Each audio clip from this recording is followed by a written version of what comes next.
Hey, Caroline. Hi. And viewers. Had a little bit of a fun time trying to get a virtual background that worked. Yeah.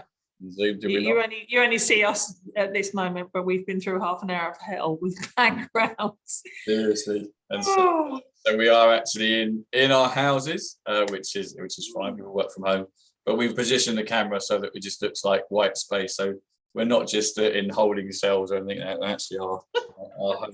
It feels like it. Anyone doing online videos knows the struggle is real with lighting and background. So yeah, but we're here. We're here. Struggle is very real, but we will get. Do you know what? It will probably happen that we have a different background every time we do these, and it will be our thing. But we will get to a point where you go, "Wow, look at that! That's a background." Yeah. Okay, so we're talking about Google updates. I have not been avoiding this, but it's very complex, and you know, there's lots of facets to it, and I think we're going to do a part 2 on this because there is some core updates that have happened, and there's a general message from Google that talking about content and authorship and all those kind of things I think deserves one separate video. But we're going to talk about updates. We're going to talk about the main ones. Sorry, there's been a few, but we're going to talk about main updates within that, or 3 of them within that. And before I ask Caroline to talk through those 3, or at least summarize them, I just wanted to say it is difficult.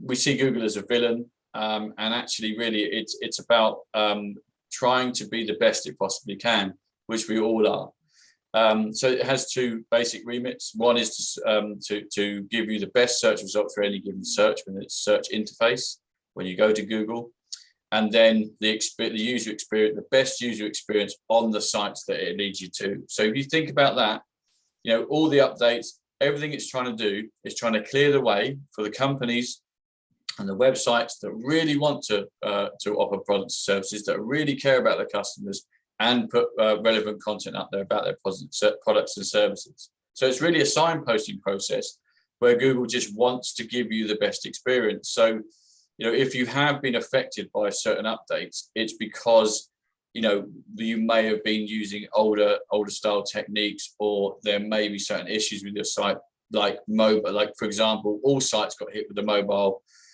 friendly page experience, because if you haven't got a mobile site, you know, it's not going to be a good experience on the mobile. So there's certain things that it tries to do, not to trip anyone up, but just to give the best you know, experience. So Caroline, can you remind us, or remind me, or tell our viewers what we're going to look at today? Okay, so as Joe said, there's been a few updates. We're not going to talk about all of them because I think he's right, probably warrants a second video, to be honest. It's a big topic and we haven't shied away from it. We wanted to make it valuable. We'll put lots of links in the comments on this video so you can go away and explore those. Any feedback where you say, actually, can you talk about that a bit more? Can you expand on that update? We'll do. But we're just going to deal with 3 of them today. Okay, so what are those 3 then, Caroline? They are, I think one you've already talked about, the page experience update. We're going to talk about the link spam update and passage ranking, which I'm going to start with.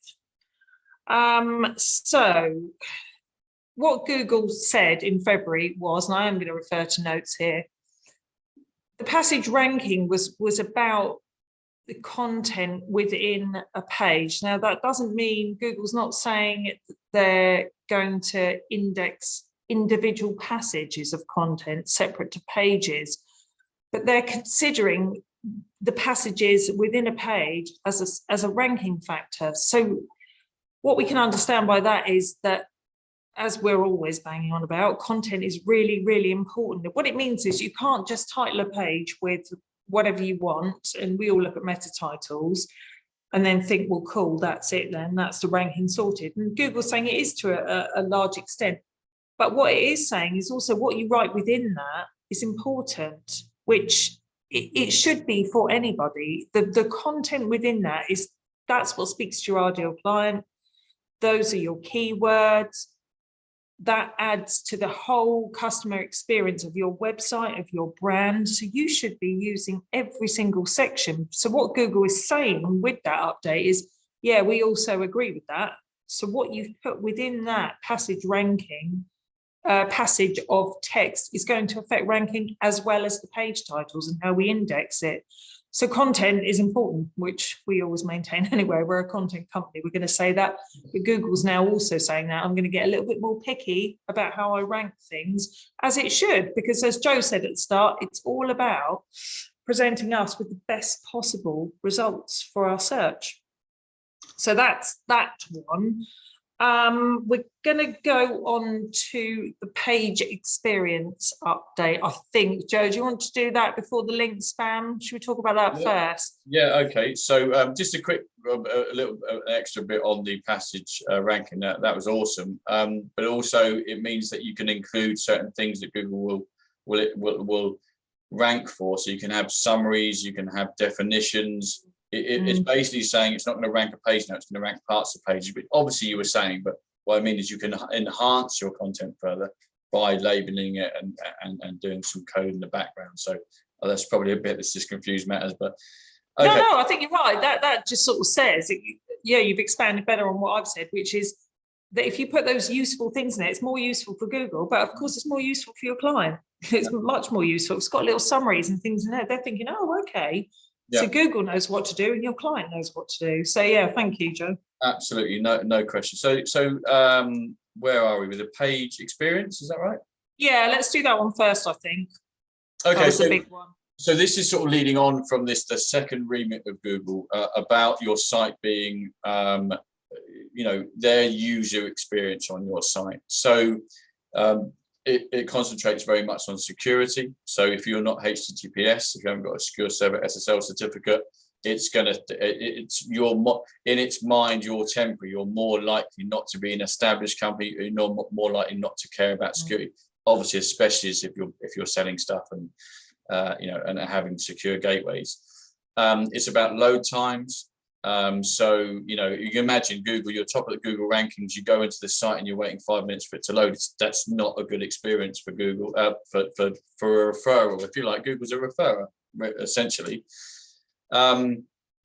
Technical aspect, if any pages are broken or parts of pages are broken, again, it's not a good experience. Using an analogy of a shop, someone waits outside for half an hour for you to open, not a good user experience. Your windows are slightly cracked, not a good user experience. And as I said, the security thing, and I've forgotten the last point. Well, if you remember that, while you're thinking about that, I thought something else we discussed earlier in the year about this page experience. You said to me that it was about, I think you used the analogy, one of your brilliant visual analogies, of Google trying to be intelligent now and thinking, well, hang on, this person wants to go mountain climbing. So I'm going to show them, I don't know, results for a guide to take them up the mountain. And you said to me, but it's going to get smarter than that. It's going to think ahead and think, well, also they're probably going to need shoes, proper climbing boots. They're going to need a coat. Is that right? I'm sure we had that conversation. Yeah, so that's pretty incredible because it's just one step ahead of the user. Yes, it's basically trying to put the search results a lot more. So what it's basically saying is if you can supply on your site everything you need around your product, it's more likely to include that in the search results as well as the product page. So it's sort of kind of saying, oh yeah, by the way, Mount Everest is 1,000 foot high, and it was not, and there's snow on the second peak or whatever. If you've got that on your site, then it's going to give you more authority, and it's going to include those passages in the search results. Yeah. So yeah, it hasn't come back to me, and we're trying to keep these videos as human as possible. So I don't want to edit anything that out. But ultimately, it's about visitors to your site having an experience that is a good experience, good customer service experience. There's nothing technically wrong with the site. That's right, it was mobile. Sorry. So the last point is you have a mobile version of your website that works and doesn't have any issues. So it's basically just saying, look, if you know, imagine Google as a guy walking around town, or a person walking around town saying, well, I'm going to include you, I'm going to refer, like a concierge service, Caroline, as you said earlier. Mm. And he walks in the shop and it says, well, I want to refer you because I need an SEO agency, but you're going to have to change your window, it's slightly cracked. I keep tripping over the step as I come in. Your advert on TV is a bit rubbish, and you've got your shutters half down.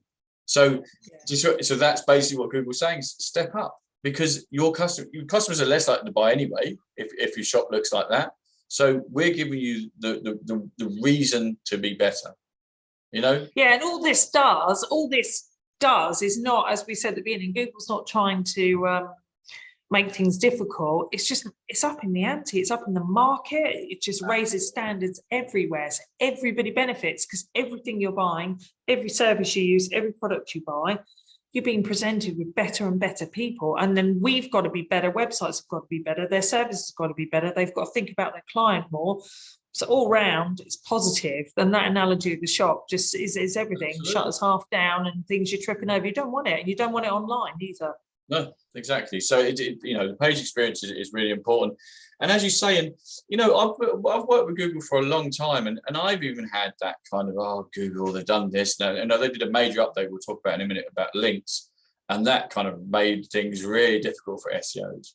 But even I've started to kind of think, well, do you know what? It's making the landscape better, and it is making it difficult for those, which we'll talk about in a minute, spammy type sites that ruins everyone's experience. I mean, in the old days, it was pop-ups. If you're old enough, you remember that, it'd pop up, and then another one will pop up, another one will pop up, and they're embarrassing. And you know, so it's just trying to make it, you know, the best referral to the best sites. Yeah, and that does lead us neatly into the final one, which I think, like you said, the reference of the old days of Google and SEO, which is not saying you're old. Link spam update, which it did, I think it finished in July, if my notes are right. And what the point of that was, Joe? Yeah, so back in the day, yeah, I am showing a dinosaur walked past them. Back in the day, SEO was really easy. It was on page stuff, which hasn't changed much, you know, now, which we discussed, I think, in a previous video. And then it was linking. So basically, what Google said is, okay, well, you got a site and someone else got a site. How do we know who's better? And its basic rudimental way of doing that back then was saying, well, if you've got more links to your site, more people have seen your content and want to refer people to your site. Therefore, we're going to, you know, the more you've got, we're going to push you up. So the old days of SEO was optimize the site, gets a load of rubbish links, could be anywhere, a truck company in America, as long as it said, I don't know, I always come back to a flower shop. Maybe I'm destined to be a florist. If you were a flower shop in Portsmouth and the link literally said, the thing you click on, the anchor text, flower shop Portsmouth, then you'd rank for it. And it was as simple as that. Yeah. Google came along and went, right, there we see a big loophole here. And so what it did is it looked at your link profile, or how many links you have, and it said, if you've got a high percentage of an exact match anchor text, which is, you know, florist in Portsmouth, we're going to take you out of the rankings for that. So it will penalize you if you've got an unhealthy link profile. So if you can imagine a healthy one, could be lots of click here's, misspelt words, someone linking to your site saying, have a look at this site, or buy flowers here. It really is it will either be your brand name or a lot of different ways that they can put in to refer to you. So if Google then says, well, 70% says florist in Portsmouth, they're going to rank you, they're going to cut you out. That was a massive update, and that changed the game, because that's then when people started thinking, right, we've got to go back to content, even though content was important. And ever since then, Google have done regular link updates. And it just is about trying to stop the people that still do that. Guest blogging came in after that, which we offer in a very, very conscientious way. Absolutely. Because I don't think there's anything wrong with guest blogging on other people's sites. I think, you know, if people have got something to say, that's okay.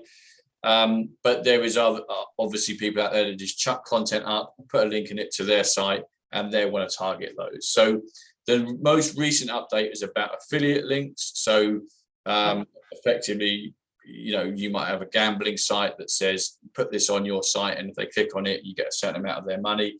There's no effort in there to do anything other than put some rubbish link in there, litter them all over the internet, and the user experience is pretty rubbish there. The same with normal links and guest blogging. And again, I wasn't out last night. I think I'm feeling pretty. Weren't you?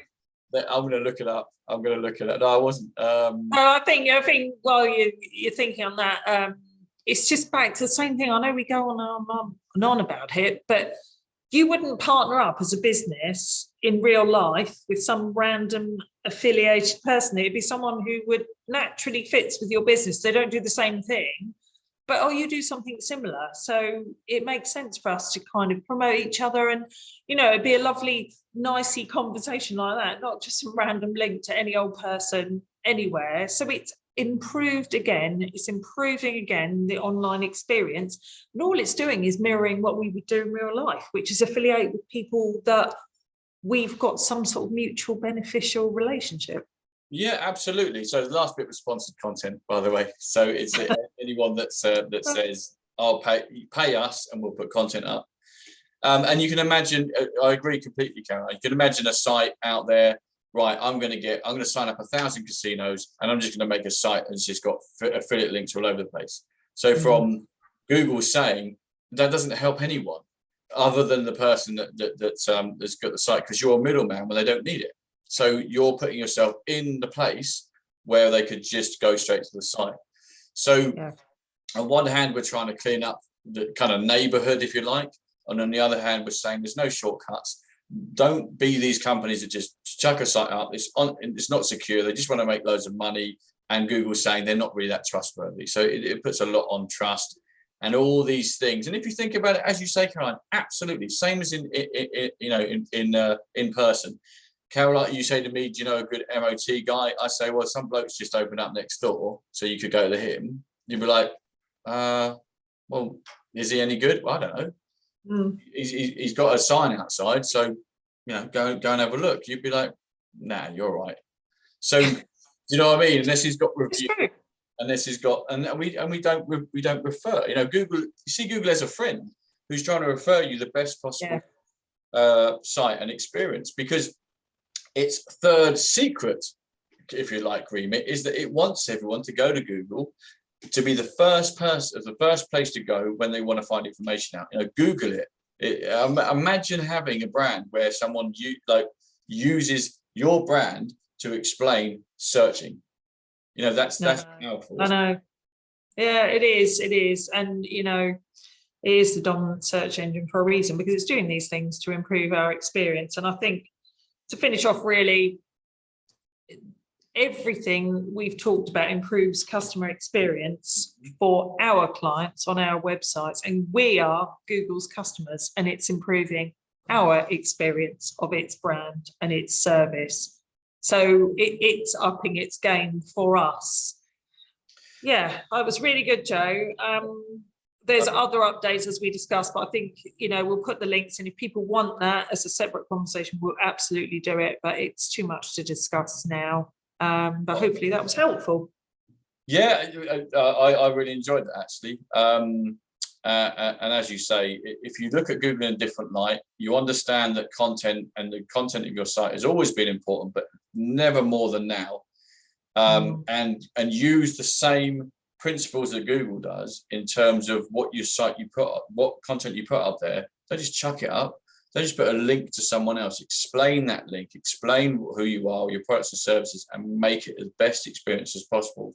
And obviously we can help you with that. We can.